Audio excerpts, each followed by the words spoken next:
Hi everyone, welcome to the class once again. मैं आशा करता हूँ बहुत अच्छी सेहत में होंगे और आपने सारे लेक्चर्स देखे होंगे इस चैप्टर के। देखो, ये चैप्टर तो है बहुत ही कॉन्सेप्चुअल, बहुत इजी चैप्टर है और बहुत स्कोरिंग चैप्टर है। क्वेश्चन डेफिनेटली आते हैं, आप नीट एग्जामिनेशन की तैयारी कर रहे हैं, बहुत आसान सवाल आते हैं इस चैप्टर के बेसिस पे। तो अगर आपका कॉन्सेप्ट क्लियर है, आसानी से कर सकते हो, सारे क्वेश्चन आसानी से कर सकते हो इस चैप्टर से रिलेटेड। आज की क्लास में हम लोग पढ़ेंगे कुछ 10 सवाल जो है नीट पैटर्न क्वेश्चन पे, ठीक है ना। कैसे सवाल आते हैं देखते हैं। सवाल, पहला सवाल ये है और सारे सवाल जो होंगे मल्टीपल चॉइस, जिसमें एक ऑप्शन सही होगा। पहला question, the force between two charges situated in air is F. The force between the same charges if the distance between them is reduced to half and they are situated in a medium having dielectric constant 4s। देखो, force की बात करें तो force between two charges क्या होता है, F not देखे initially वो होता है 1/4 pi epsilon naught q1 q2 by R square. और अगर कोई डायरेक्ट्रिक आ जाएगा तो मैं एफ डी कर देता हूँ डायरेक्ट्रिक लाने पे, वो हो जाएगा 1/4 pi K epsilon naught q1 q2 by R square, यही होगा। तो यहाँ हम देख रहे डायरेक्ट्रिक लाने से क्या हो रहा है, फोर्स जो है के टाइम्स रिड्यूस हो जा रहा है। F D is equal to F naught by K, ठीक है ना। एक चीज ये जान लो, क्लास में मैंने बताया हुआ भी है, फोर्स ऐसे रिड्यूस हो जाता है। नेक्स्ट हम आगे देखते हैं। यहाँ पे बताया है कि इनिशियली फोर्स जो लग रहा है वो एफ वैल्यू का लग रहा है, but in same charges distance between them is reduce to half. Distance अगर हाफ कर देंगे और इनको मीडियम में रखेंगे डायरेक्ट कांस्टेंट के, तो क्या होगा। देखो, डिस्टेंस हाफ करने से यहाँ पे ये पार्ट जो है r/2 अगर मैं करूँ यहाँ पे एफ डैश कर दें इसको, डिस्टेंस अगर रिड्यूस टू हाफ तो 1/4 पाई और ये रख देते हैं K epsilon naught q1 q2 by r/2 whole square. ये हो जाएगा 4, इसकी वैल्यू 4 है तो 4/4 pi 4 epsilon naught q1 q2 by R square. तो लौट के वही आ गया 1/4 pi epsilon naught q1 q2 by R square. तो 4 और 4 कैंसिल आउट हो गया, यानी कि एफ डैश की वैल्यू निकल के आ गई एफ के बराबर, जो हमारे पास एफ नॉट है। यानी कि कोई चेंज ही नहीं है, जो वैल्यू एफ था वही फाइनली एफ रहेगा। ऑप्शन नंबर डी होगा राइट आंसर। खूब आपको समझ में आया ये सवाल, एक बार फिर से देख लो। यहाँ पे हम पा रहे हैं क्या कि यहाँ पे फोर्स की वैल्यू एफ नॉट है। जरा यहाँ तक नोट कर लो, मैं अगले से बताता हूँ, नोट कर लो यहाँ तक। ओके, आई बिलीव कि आपने नोट कर लिया होगा और मैं अगला सवाल दिखाता हूँ। उससे पहले let me just clean up this.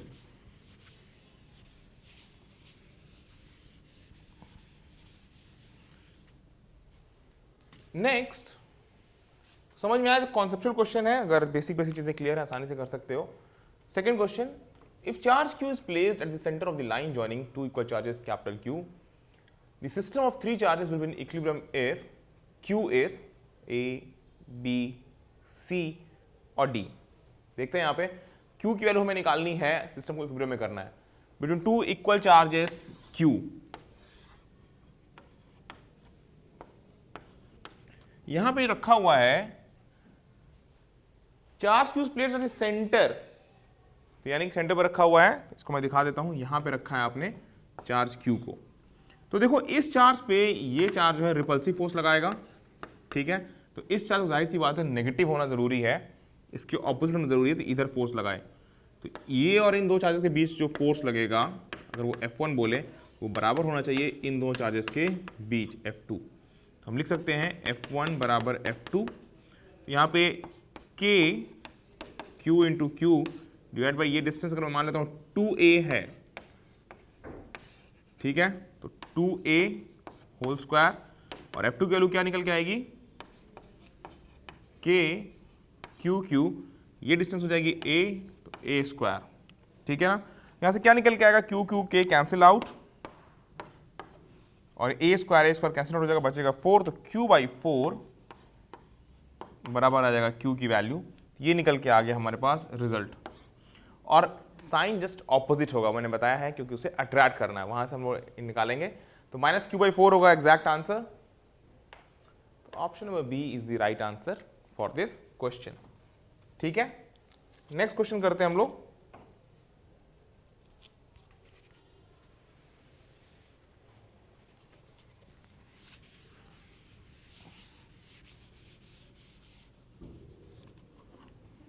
Question number 3, two equally charged identical metal spheres A and B repel each other with a force of 3 into 10 to the power minus 5 Newton. Identically charge metal spheres ये इस force से ripple कर रहे हैं। Another identical uncharged spheres, ये uncharged है, ठीक है, uncharged sphere C is touched with A and then placed at the midpoint between A and B. Net force on C is, देखो पहले A और B रिपेल कर रहे हैं दोनों एक दूसरे को इस फोर्स से, ठीक है ना। तो अगर मैं लिखूं यहां पे, मान लेते हैं A और B पे चार्ज है Q और Q, A और B दोनों पे चार्ज था इनिशियली Q और Q, तो एक दूसरे को रिपेल कर रहे थे। वो फोर्स जो लग रहा था F equal to K Q square by R square, यही होगा अगर हमारे पास R डिस्टेंस है। तो two equally charge identical metal spheres A and B repel each other with the force of this much. Another identical uncharged sphere C is touched with A, जब touch करोगे A से तो C और A पे charge equally distribute हो जाएंगे and then placed at the mid point between A and B।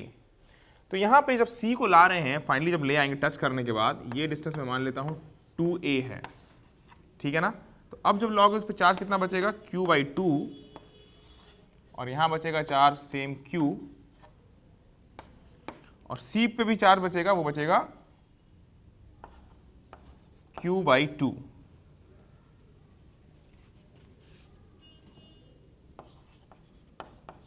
ठीक है, हमें क्या निकालना है यहाँ पे, देखो एक बार, the net force between net force on C पे निकालना है। तो A के कारण और B के कारण नेट फोर्स निकाले हम लोग। तो देखो यहाँ पे B जो है इसको ऐसे रिपेल करेगा और A इसको इधर की तरफ रिपेल करेगा, एक कम फोर्स रिपेल करेगा।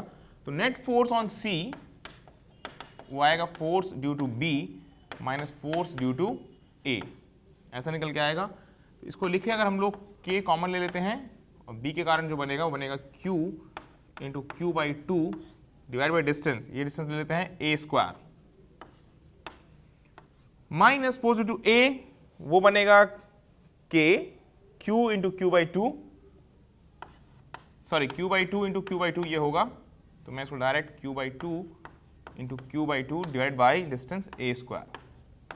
तो एक टर्म ये आ गया। अब दिया है फोर्स, एक वैल्यू दी हुई है कि A और B के बीच जो फोर्स लग रहा है, तो K Q square by 4A square, क्योंकि डिस्टेंस 2A होल स्क्वायर करोगे तो 4A स्क्वायर, उसकी वैल्यू दी है 3 इंटू 10 टू माइनस 5 न्यूटन। भाई यही फोर्स लग रहा है ना A और B के बीच इनिशियली, ये चीज तो दी हुई है। तो यहां से Q square by A square की वैल्यू निकल के आएगी, उसकी वैल्यू निकल के आएगी ये 3 into 4 12 by K into 10 to power minus 5। Q square by A square की वैल्यू निकल के आ गई, वो पुट कर दो यहाँ पे। तो K Q square by A square की वैल्यू 12 बाई K और नीचे डिनोमिनेटर में 2 है तो मल्टीप्लाई बाई 2 भी कर दो और यहाँ पे इंटू 10 टू माइनस 5 भी है, उसको हम लोग क्या करेंगे बाहर मल्टीप्लाई कर देंगे, इंटू 10 टू पावर माइनस 5 यहाँ बाहर की तरफ मल्टीप्लाई कर देते हैं। फिर करते हैं इसे minus Q square by A square, again उसकी वैल्यू 12 बाई K और डिवाइड बाई 4, ये हमारे पास आ जाएगा। नेक्स्ट इसको रिजॉल्व कर लेते हैं। देखो K कैंसिल आउट हो जाएगा, 12/2 6 माइनस 12/4 3, तो 3 into 10 to power minus 5 newton आ जाएगा, 3 into 10 to minus 5 newton. Simple सा आंसर आ गया हमारे पास। तो वो आंसर आ रहा है अभी भी ऑप्शन नंबर डी, ये निकल के आ गया जो कि फोर्स लगेगा C पे। Hope you are getting all these simple things.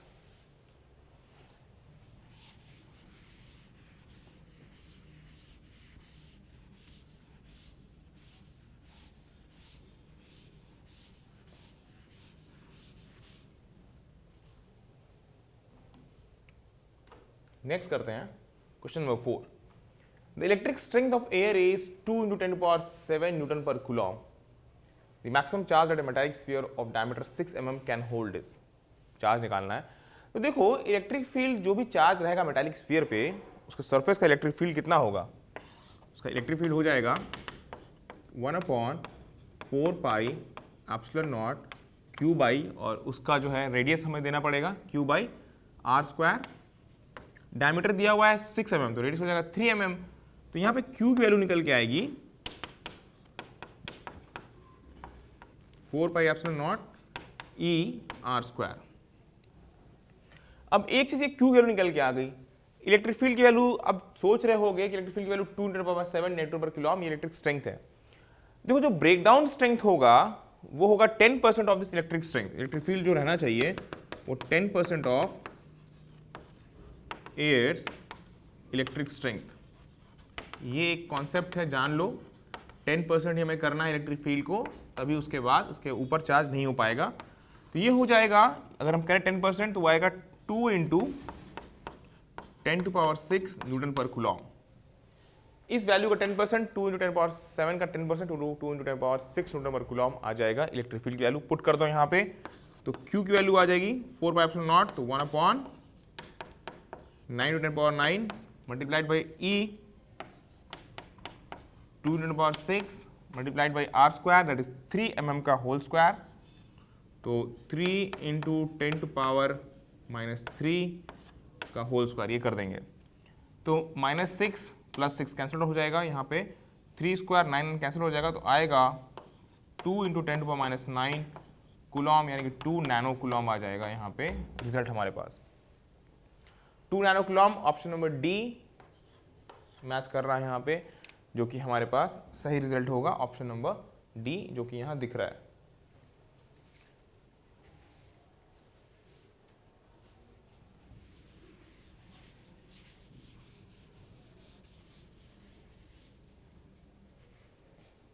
Next करते हैं हम लोग क्वेश्चन नंबर 5।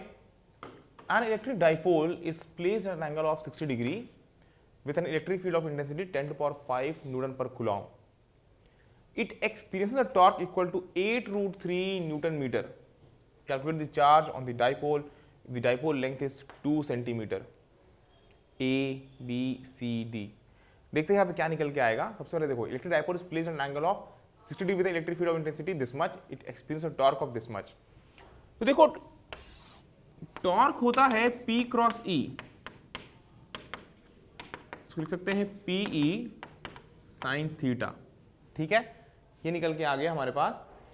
टॉर्क की वैल्यू दी हुई है, इलेक्ट्रिक फील्ड इंटेंसिटी की वैल्यू दी हुई है, हमें निकालना है charge on the dipole, length दिया हुआ है। तो पहले हम क्या करते हैं, डाइपोल मोमेंट निकाल लेते हैं गिवन डेटा से। Electric dipole is placed at an angle of 60 degree with an electric field of intensity 10⁵ Newton/Coulomb, यानी कि sin 60 डिग्री हमें यूज करना पड़ेगा, और P की वैल्यू निकल के आएगी τ/E sin थीटा। टाउ की वैल्यू है 8√3 और E की वैल्यू दी हुई है 10⁵, और यहाँ पे sin थीटा की वैल्यू sin 60 डिग्री, जिसकी वैल्यू होगी √3/2। ये निकल के आ जाएगा 8 × 16 × 10⁻⁵, ये वैल्यू आ जाएगी डाइपोल मोमेंट की। अब डाइपोल मोमेंट होता है Q × A, प्रॉपर यूनिट्स में कर रहे हैं हम लोग, ठीक है। ये आ गया, तो Q की वैल्यू आएगी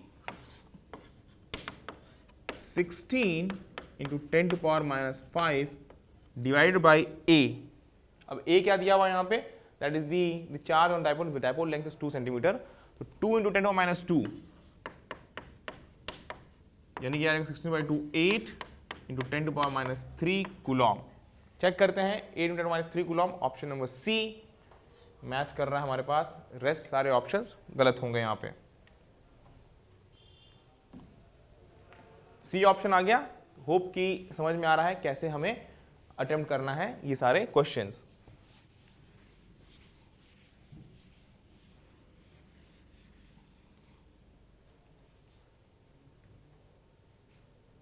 question number 6। An electric field exists in the space around a point charge plus Q. इस पॉइंट चार्ज के आसपास इलेक्ट्रिक फील्ड है पूरे स्पेस में। Positive charge plus Q is carried from A to B and A to C. A से B तक ले गए और A से C तक ले गए। Where B and C lie on a circle. B और C lie कर रहे हैं सर्कल पे, where with plus Q at the center. ये plus Q सेंटर पे है। Work done is greater along the path AC than along AB. Work done यहाँ पे ज्यादा होगा, यहाँ पे कम होगा, ये पहला स्टेटमेंट है। Greater along the path AB than along AC, दूसरा statement. Same in the both cases, D 0 in both cases. Work done के बारे में निकालना है। अच्छा देखो, अगर हम कंपेयर करें, देखो पॉइंट A पे कुछ पोटेंशियल होगा, ये होगा पोटेंशियल एट A, ठीक है। पॉइंट C पे कुछ पोटेंशियल होगा और पॉइंट B पे भी कुछ पोटेंशियल होगा। तो पहले मैं बता दूं कि बी और सी पे तो पोटेंशियल सेम होगा क्योंकि दोनों का separation distance plus Q charge से तो सेम है ना। और वर्क डन क्या होता है, वर्क डन होता है Q into final potential minus initial value का पोटेंशियल, इनिशियल पोजिशन पोटेंशियल। तो VB और VC का पोटेंशियल सेम है तो हमेशा फाइनल वैल्यू की पोटेंशियल सेम रहेगी और इनिशियल पॉइंट की पोटेंशियल A से शुरू हो रही है, यानी कि वर्क डन दोनों केस में सेम होगा। चाहे आप A से B ले जाओ, चाहे आप A से C ले जाओ, उन दोनों केसेस में, दोनों पाथ के केस में वर्क डन सेम होगा। तो it is same in both the cases, work done is same in both the cases, चाहे आप A से B ले जाओ चाहे A से C ले जाओ, भले ये यहाँ पे हो, इससे नजदीक जा रहे हैं, यहाँ पे से दूर जा रहे हैं। पोटेंशियल पे डिपेंड करेगा यहाँ पे, तो कोई इश्यू वाली बात नहीं है, बहुत आसानी से कर सकते हैं हम लोग ये।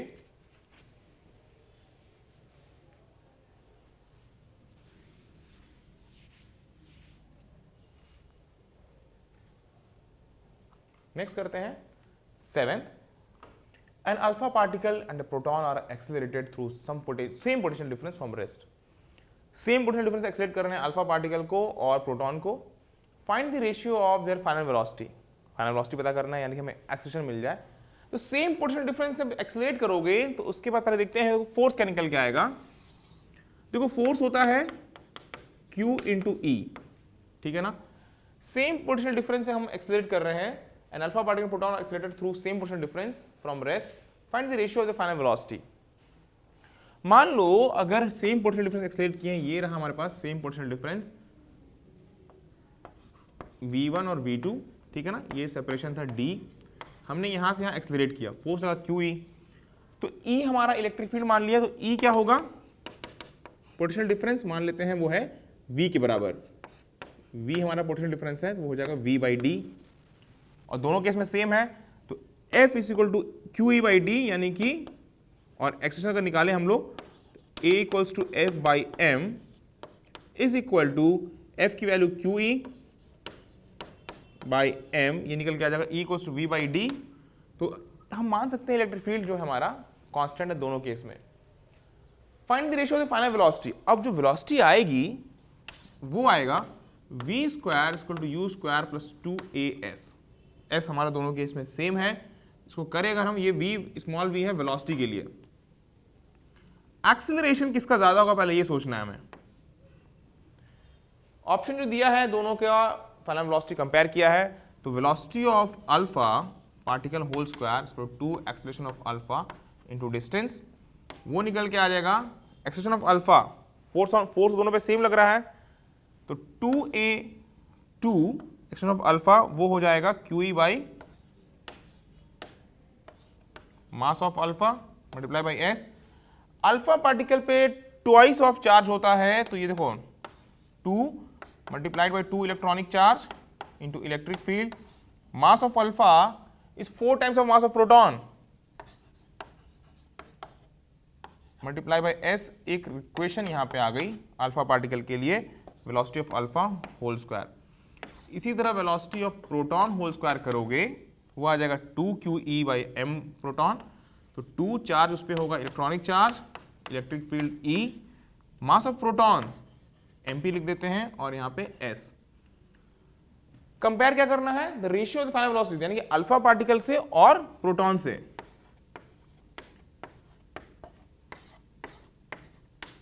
इन दोनों को करें हम तो E बाई MP तो कैंसिल आउट हो जाएगा, बचेगा क्या हमारे पास 2 इंटू 4, देखो 4 ये पूरा कैंसिल आउट हो गया, S कैंसिल आउट हो गया, तो ये ऊपर बचेगा 1 डिवाइड बाई यहां नीचे बचेगा 2, तो V अल्फा बाई VP वो निकल के आएगा 1 बाई रूट 2, यानी कि 1:√2 आंसर आएगा यहाँ पे। वो हम लोग देख लें, ऑप्शन नंबर C मैच कर रहा है, रेस्ट और ऑप्शंस आर इनकरेक्ट। ठीक है, इस तरह करेंगे हम लोग, स्टेप वाइज करो, आसानी से सवाल हो जाएगा।